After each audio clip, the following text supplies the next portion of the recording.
football fanatics, you know who it is. It's the commissioner. I'd like to welcome you back to another exciting year of Natty's finest fantasy football. It's 2011. It's game night, Thursday, opening night, Saints versus Super Bowl champs, the Green Bay Packers. I've got a Super Bowl champ with me to my right. Eric Engel of EA Sports. Before I get into the league news, I'd like to congratulate him, take him through, the celebration. He might not have got one. What's going on? Congratulate. He's the champ. What else can we do? Give him a celebration. We'll see if he can repeat this year, but he's got the bullseye on his back. Everyone's gunning for him. We'll see what we can do about that.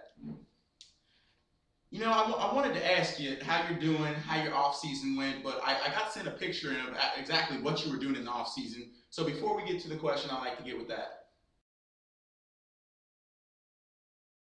I was just celebrating, drinking it up, thinking about how Aaron Rodgers got sacked, and there it was, Super Bowl, winning games. That's how I do it. It's kind of like you fell into it, just like the Packers. It was like the Packers. Don't let me in the playoffs. Aaron Foster, Jamal Charles, Steven Jackson, couldn't stop it. It was unstoppable.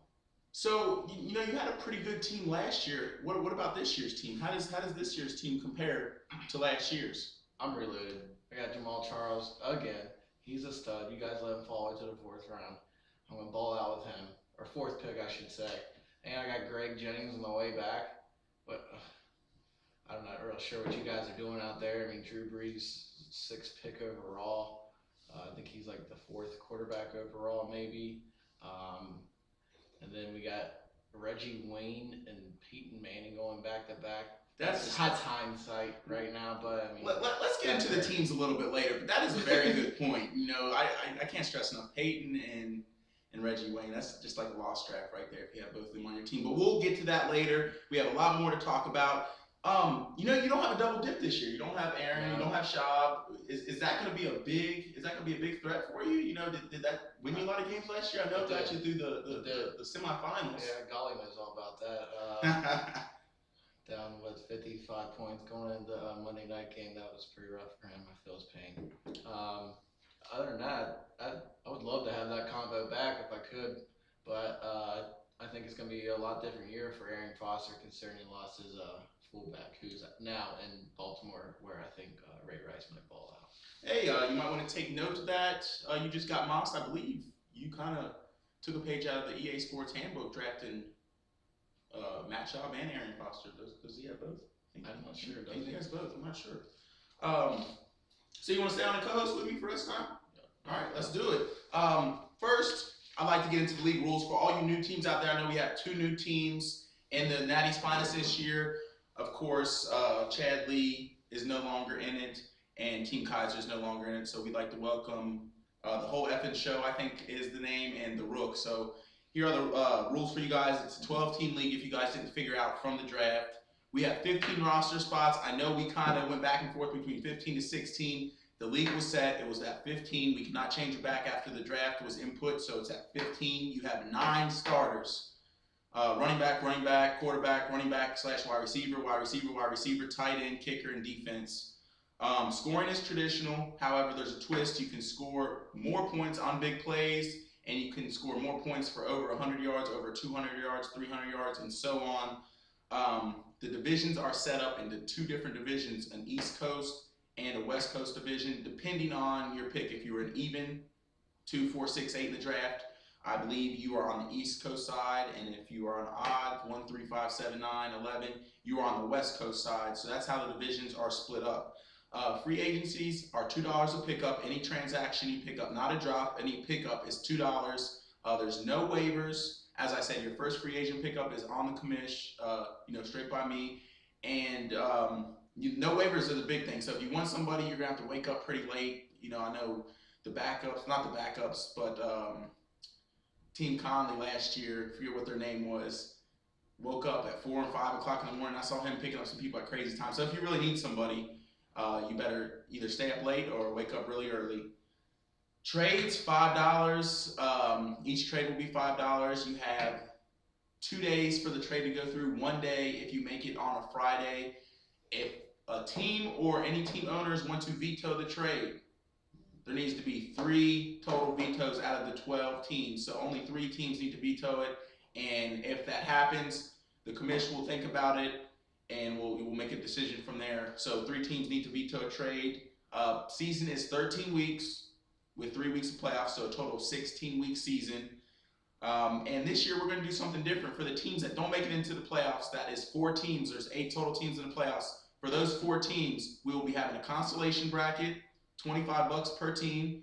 Winner ultimately takes all the $100. So if if you're a Wildcats or maybe you just got mossed out there, I don't know, and you don't make the playoffs, you might want to save up $25. Don't pick as many free agents up or win some weekly prizes and get $25, a chance to win 100.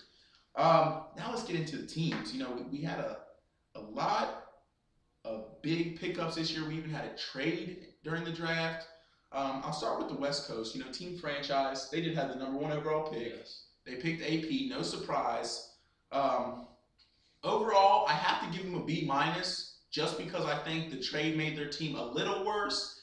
And I'm saying that off last year's performances. Darren McFadden did have a decent year, but AP's proven.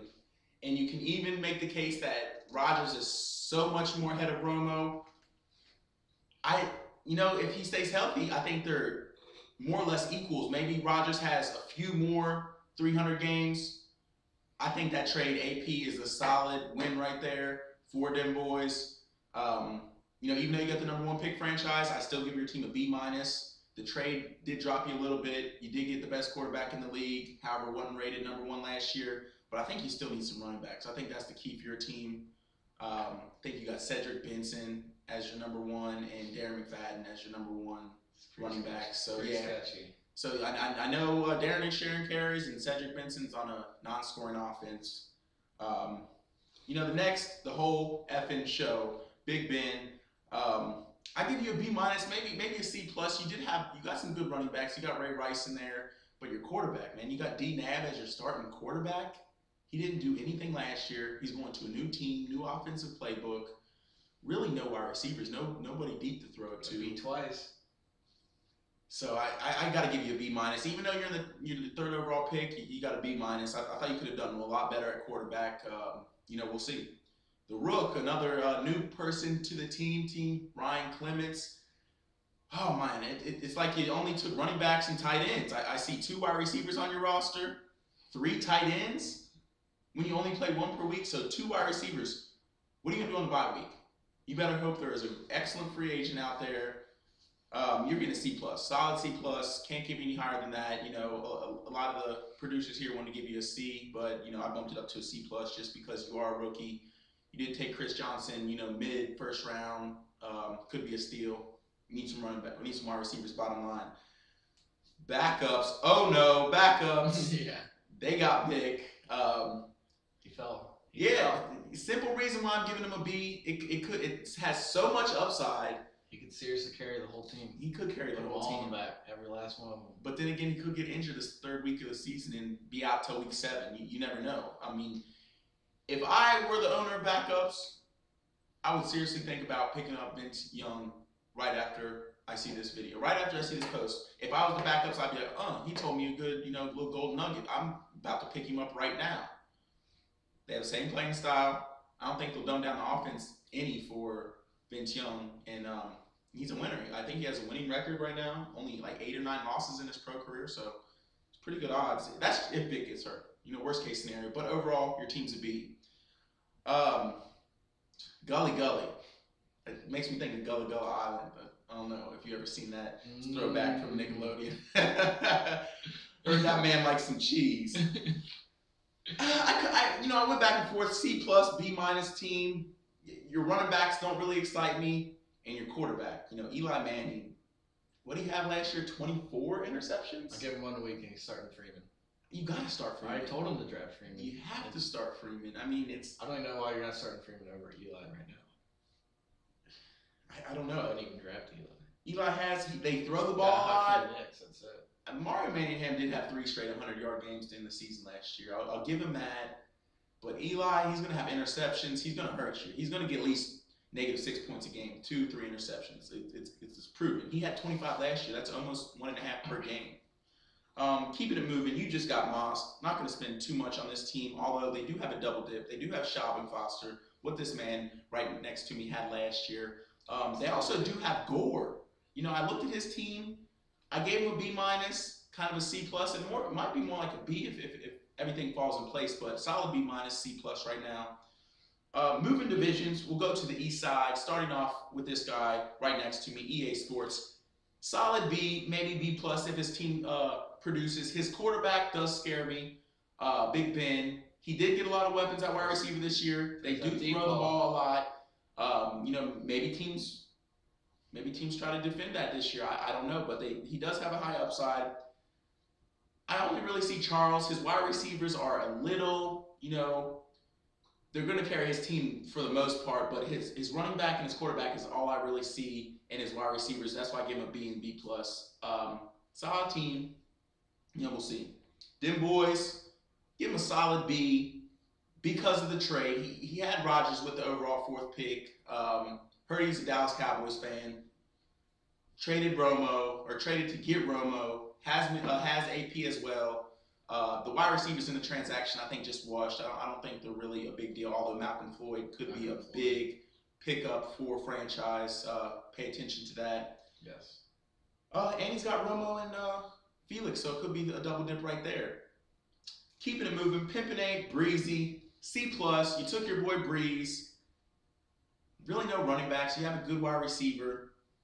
I just want to know how Breeze nuts taste. You have to ask him that. Wildcats, man. I don't want to spend too much time on this team because I know you're probably crying now. 2nd and 3rd overall pick in your draft is Peyton and Reggie Wayne. A wash for the season. C minus. That's because we're being nice here at the Natty's Finest Studios. Can't do nothing else for you. If you ain't first, you're last. Ricky Bobby.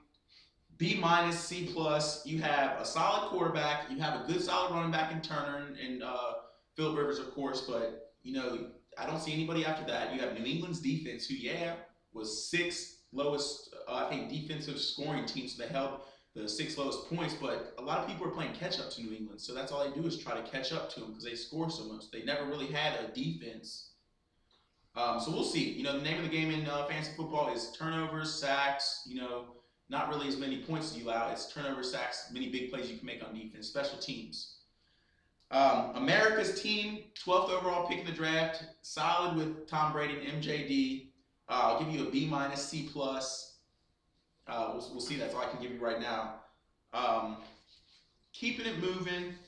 Matchups this week. I'm taking America's team over the Wildcats. If you're not first, you're last versus Pimpin' Breezy. That's kind of a wash. Don't really have too much to say. Franchise versus Gully. That's a good matchup. Can't really say. I'm taking oh no backups over the Rook. Taking You Just Got Mossed. Actually, You Just Got Mossed is going to lose to the whole effing show. And I'm also saying the game of the week will be Dem Boys versus EA Sports. This guy right here, which I do not have a pick for right now. I'm going to let it slide, see how it works out. And just to talk about our weekly prizes. We have $10 weekly prizes for all you newbies. First week will be highest total team score, no bench. Second week, highest starting player score. Week 3 is highest quarterback, and so on. I will repeat these next week. Just to keep you guys posted, we have a $700 grand prize this year for the first place winner and a $200 second place prize for the runner-up, which I don't even know who you played last year in the Super Bowl. No one really cares. Yeah, about him. This is the commish. I don't know. But I would like to turn it over, give him some FaceTime to, really say what he has to say. Producers are telling me we have a good solid 30 seconds, so make it do what it do, EA Sports. I was here last year. I made predictions last year. I won games last year. I won a Super Bowl last year. Steve, don't sit Aaron Rodgers. You're a retard. Just Okay, well, you heard it first from the commissioner. We're in the green room. This is Natty's Finest 2011 Fantasy Football League, and I'm signing off. Till next week. Good luck.